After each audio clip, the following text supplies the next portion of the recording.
de las dos casas. Hasta ahora nos hemos centrado más que nada en los higos malos descritos en Yirmiyah 24.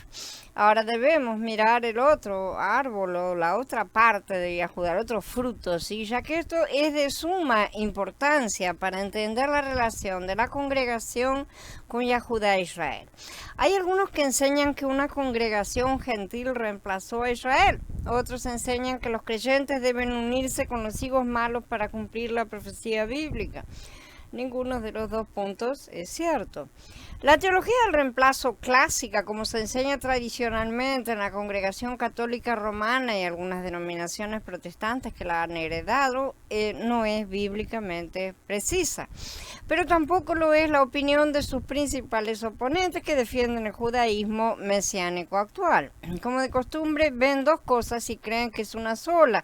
Ven higos buenos y malos juntos y creen que todos vienen de la misma higuera, ¿no es cierto? Cuando Mashiach aseguró que eso era imposible. Somos ciegos porque nos negamos a ver, sordos porque nos negamos a escuchar.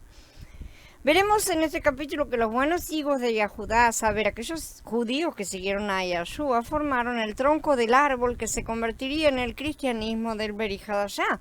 Esta higuera que produjo buenos frutos siguiendo al rey de Yahudá, retuvo el derecho de ser llamada, en parte, como veremos, y por el nombre tribal de Yahudá. Ellos son los verdaderos yahuditas, por así decirlo, ¿sí? Descendientes de Abraham por la fe. Tendemos a olvidarnos que el comienzo de todo fueron los creyentes que salieron del judaísmo, y muchos de ellos salieron del judaísmo farisaico, que era lo que estaba imperando, ¿sí?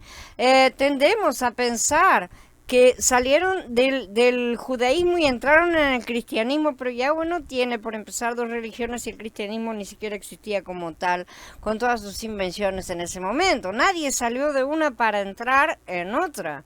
No había a dónde entrar, por así decir. Simplemente terminaron una era para entrar en la siguiente. Salieron de la era de Pesaj, entraron en la de Shavuot. Eso no quiere decir que haya un cambio así neto, ¿no es cierto? ¿Qué es eso? No sé. Que nos cambie el color de la piel, el color de los ojos, ninguna cosa por el estilo. Salieron de una para entrar en otra. Las transiciones son siempre bastante sutiles. Ambas eras son de sombras, y este es un problema que el cristianismo no va a querer aceptar. Bueno, tampoco lo quiso aceptar en su momento el judaísmo, así que tanto da. Una es de sombra total, Pesach, sí, la otra de sombra parcial, Shavuot. En la realidad de ambas se verá en parte en los vencedores durante la era de Sukkot, y será aprendida por muchos también a lo largo de esa era. Entonces todos comprenderán que deben dejar de buscar las sombras y las cosas muertas para buscar la realidad espiritual que siempre señalaron esas sombras. La creencia actual es que los primeros creyentes salieron de lo que hoy llamamos judaísmo. En verdad, el judaísmo es una religión moderna inventada. Ellos eran israelitas, creyentes de la Torá, y no salieron de eso, salieron de muchos engaños, de la misma manera que si ustedes han dejado denominaciones cristianas y muchos de sus paganismos y cosas, pueden decir que han salido de ahí. Sin embargo, no salieron exactamente de ahí. ¿Por qué? Porque no es solo el trasfondo que tenemos. De lo que sí salieron fue precisamente entonces de las tradiciones humanas, de los hombres, los fariseos, y por ellos fueron perseguidos. Ellos no fueron desgajados del árbol de Israel.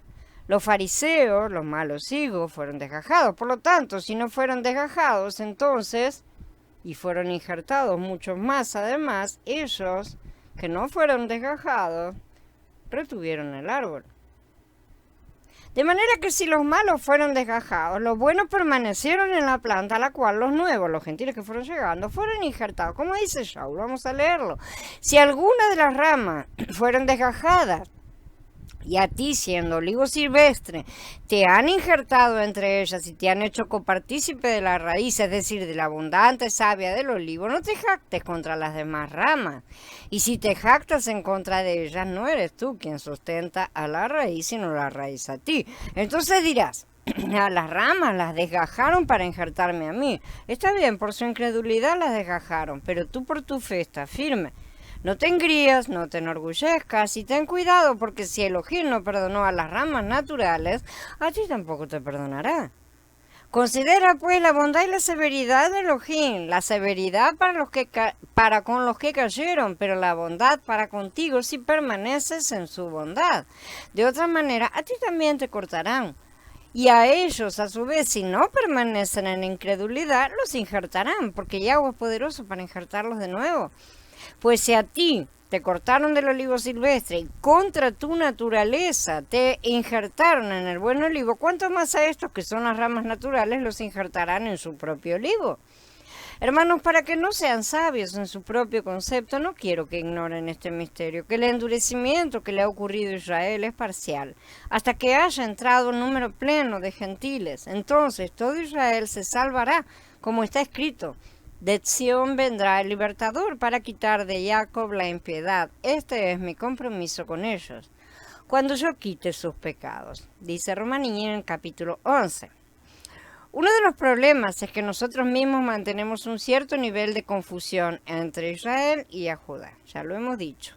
Entonces tendemos a pensar que como Israel ya había desaparecido mucho antes, solo estaba Yahudá en la época de Mashiach, cuando Saúl habla del árbol se refiere a este Yahudá. En verdad debemos observar mejor el árbol y Israel como un todo, las 12 tribus completas, y eso incluye ciertamente a Yahudá. En su momento Israel, reino del norte, fue cortado por completo. Más tarde la parte mala de Yahudá fue cortada también. Pero si decimos que también la parte buena fue cortada, hablaríamos injusticias. Dejaron de ser llamados yahuditas. Sí, ellos mismos abandonaron ese nombre. Eso fue voluntario, sí, nunca lo reclamaron. Junto con otras cosas fue mantenido también usurpado por los malos hijos de Yahudá. Pero el tronco del árbol continuó vivo, si no nadie tendría dónde estar siendo injertado. Ahora bien, Saúl dice claramente que la incredulidad de las malas ramas permitió que los gentiles, ovejas perdidas y ovejas de otro redil fueran injertados. Pero también dice claramente que en su momento también reinjertará a todo Israel. No hay teología del reemplazo. Solo tenemos los tiempos de Yahweh en los que Él determina sembrar a los suyos en el campo una y otra vez. Si aceptamos que hemos sido injertados gracias a la nueva gestación, ¿no es cierto?, de lo alto, y recibimos la adopción de hijos, ahora somos israelitas. Ignorantes de esto, estos israelitas decidieron cambiarse el nombre y llamarse cristianos. O sea, eso fue bastante después de que surgiera el nombre cristianos, ¿sí?, con el cual fueron ellos llamados por otros. Llegó un momento en el cual la división fue muy fuerte y decidieron, sí, diferenciarse. Por supuesto, como todos, ha habido malos hijos también entre estos, ciertamente. Y de este asunto el Padre también se ha ocupado. La conclusión es más que clara, pero tendemos a pensar en esto como una película. Saúl hablando con los gentiles convertidos acerca de los yahuditas fariseos, ¿sí? Pero esto se trata de nosotros. Nosotros hemos sido injertados. ¿Dónde? ¿Cómo podríamos ser injertados en una planta que ha sido rechazada o cortada o eliminada? Está muerta, si está cortada, rechazada, eliminada, ha sido cortada, podada, no tiene más vida. No se puede injertar una rama en algo muerto. Evidentemente, si Yahweh cortó las ramas rebeldes, los malos higos, para que nosotros pudiéramos ser injertados, debió dejar un remanente kadosh, los buenos higos que siguieron a Mashiach, y ese siguió siendo la planta que no se perdió. Mal que pese a mucho, gracias a las persecuciones, fueron alejados de su centro en Israel y dispersados en busca de las ovejas perdidas, que son las reinjertadas nuevamente. ¿Dónde? En la planta Israel, no en la planta Yahudá. Y cuando digo planta Israel me refiero a todo lo que representaría el reino de Israel, que tiene dos partes, una que tiene el nombre de Israel y la otra que tiene el nombre de Yahudá. Eso puede traer confusiones, pero si somos lógicos nos vamos a dar cuenta que originalmente todo era un Israel, todos descienden de Jacob, y ese es su nombre. Entonces, no fuimos ciertamente injertados en la actual nación de Israel, que es sionista edomita. Cuando digo planta Israel, me refiero a la planta completa que plantó Yahweh mismo, cuya raíz, por supuesto, es Yeshua. No estoy hablando de una nación política, ni cultural, ni social, no estoy hablando con palabras de hombres.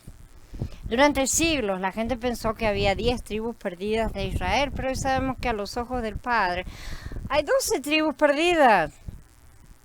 Es bueno ver con los ojos del Padre, porque nosotros no vemos los corazones y no sabemos distinguir a los buenos higos de los malos, llamamos a todos de higos, ¿no es cierto? Pero los que el mundo conoce como judíos no son israelitas a los ojos del Padre. Aún así, sepamos que de entre ellos se levantará un remanente Kadosh. Están mezclados. El Padre es el que sabe cómo separarlos. Sí, están mezclados, están perdidos como Efraín cuando se mezcló entre los gentiles y se olvidó de su Elohim. Y así también los judíos de hoy se han olvidado de Yahweh y adoran a una mala copia inventada por el fariseísmo edomita. Vimos antes que Elohim vio a la nación de Yahudá como una higuera en Yirmeyá 24. También vimos que la nación estaba dividida realmente en dos grupos de personas. Aquellos cuyos frutos eran muy buenos y aquellos cuyos frutos eran muy malos. Esto realmente no es diferente de cualquier otra nación, ¿sí? Porque no hay una nación en el mundo que tenga todas las personas justas o todas las personas injustas. También es lo mismo con el cristianismo. Pero en el caso de Yahudá se trata de una separación divina en dos higueras distintas porque Elohim intentó tratarlas de manera diferente. Tenía la intención de otorgar el mandato de dominio de Yahudá a aquellos que producían buenos frutos y al mismo tiempo tenía la intención de desheredar a aquellos que producían malos frutos. Yahshua mismo produjo buenos frutos, claro, nació de una madre yahudita como se demuestra en las genealogías, pero como el rey de Yahudá fue más que una rama produciendo buenos frutos. Él era el árbol mismo, si era la raíz, también era el tronco del árbol al que se unían varias ramas que daban buen fruto. Y Yahshua lo dijo, yo soy la vid verdadera, y en esto quiero que recuerden que lo que se ha plantado originalmente es una vid, porque toda la importancia mayor de todas estas cosas es la humanidad y no una pequeña nación a través de la cual el Padre disimuladamente levantó su plan. Entonces, a través de esta higuera fue trabajado todo, pero la finalidad es la vid completa. Y Yahshua es la vid verdadera. Yahshua no es la higuera verdadera. Yo soy la vid verdadera y mi padre es el labrador. Toda rama mía que no está produciendo fruto, él la quita. Y toda rama que está produciendo fruto, la limpia para que dé más fruto. Ya ustedes están limpios por la palabra que les he hablado. Permanezcan en mí y yo en ustedes. Como la rama no puede llevar fruto por sí sola si no permanece en la vid, así tampoco ustedes si no permanecen en mí. Yo soy la vid, ustedes las ramas. El que permanece en mí, yo en él, produce mucho fruto. Pero separados de mí nada pueden hacer. Si alguien no permanece en mí, lo echan fuera, se seca como las ramas que las recogen y las echan en el fuego y las queman.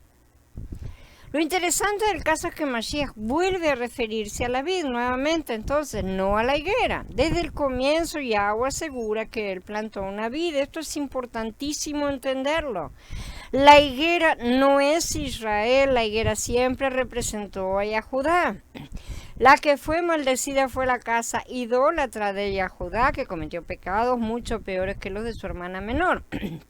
La que fue maldecida fue esa parte de Yahudá, porque había buenos higos también, por eso esa parte de los buenos higos no podía ser maldecida. Y sino esa parte de Yahudá que durante siglos pretendió asumir el control de la interpretación de las escrituras, inventando cosas como la tradición oral que llevaron finalmente al establecimiento de una nueva religión. Cuando Yahshua vino y transgredió tantas de sus tradiciones, nunca pecó ni se inhabilitó para hacer el sacrificio perfecto. Eso debería bastar para alertar a los que hoy, buscando raíces hebreas, caen en manos de los frutos de esa mala higuera y corren a preguntarles qué hacer, despreciando a la palabra que dice claramente que esos fueron rechazados. Entonces, de esto queda claro que solo aquellos que permanecen en Mashiach darán el tipo de fruto que Elohim está buscando. Si uno afirma estar en Mashiach pero no produce estos frutos del reino, se lo corta. Y si alguien no permanece en mí, dice Yahshua, se tira como una rama y esa rama se seca. Seguramente tenía en mente a los judíos que lo habían rechazado como Mashiach, que estaba hablando de ellos. Solo unos días antes Yeshua había maldecido la higuera y los discípulos se habían maravillado de que se hubiera secado a la mañana siguiente. Estaba diciendo entonces que las personas que no produjeron frutos, o como Yirmeyá lo dijo, los que solo producían higos malos que no podían comerse, serían eliminados. Esto es precisamente lo que pasó y Judá se dividió en dos facciones o dos árboles y los que aceptaron a Yeshua como el Mashiach se convirtieron en las ramas de la buena higuera. Estos fueron los herederos del mandato de dominio dado a Judá y de estos Yeshua dijo que los podaría para que produjeran aún más fruto. Los que se negaron a aceptar a Yeshua como el Mashiach fueron cortados y ya no son herederos del mandato de dominio. Yeshua claramente dijo que no hay manera de que alguien pueda dar fruto aparte de estar apegado a Mashiach.